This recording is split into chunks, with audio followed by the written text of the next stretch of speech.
Hi, I'm Brian Russell, and I want to talk about how to take every thought captive. As we grow deeper in our relationship with Christ and God's grace continues to work in us to help us to grow into the kind of persons that can love God and love our neighbor as ourselves, one of the areas that we'll learn to surrender more and more to the Lord is actually our thought life. The Apostle Paul in 2 Corinthians 10, verse 5, talks about the idea that we need to take every thought captive. Now, he has a slightly more expanded version of what that would mean that I'm going to suggest, but at minimum, we have to at least, if we're going to take external thoughts captive and arguments, we also need to learn to control our inner thought life. And just stop there for a second and think about this idea.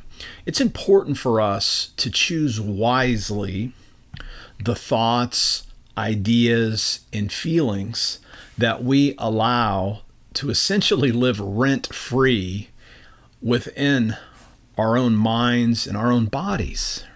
So think about it for a second. And one of the places where we can grow in our contemplative practices is to learn to notice what Zig Ziglar used to call the stinking thinking that continuously runs through our own minds.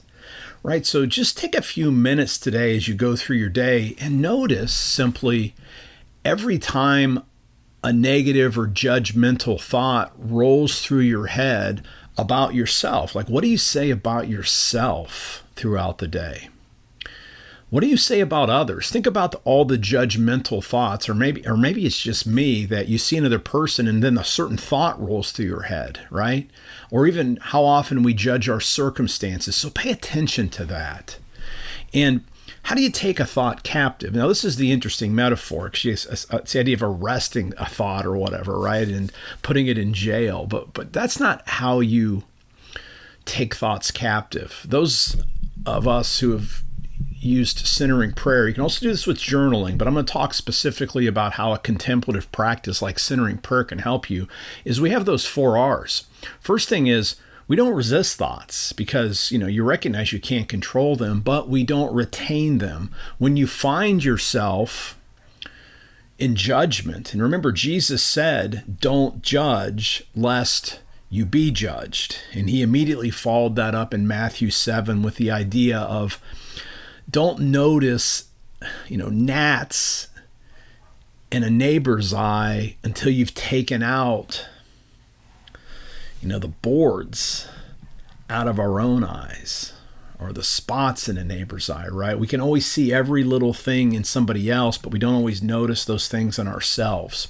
So don't resist thoughts, but also don't retain them, and don't react to the negative stuff that comes in, because that's the opposite of taking a thought captive, is to react, right? Because sometimes we'll have some disturbing thoughts, some hurtful thoughts, some thoughts of shame and guilt and fear will come up, and we have a tendency to want to push those things back down. So how do you take a thought captive? The first thing is to be aware of it, and then instead of pushing it down, we surrender it over and over again. And that's where the beauty of the prayer word comes in a centering prayer practice, is when you find yourself lost in a thought, especially a judgmental negative thought, just let it go. Let it go back to God and surrender it to God. So God's the one that takes things captive.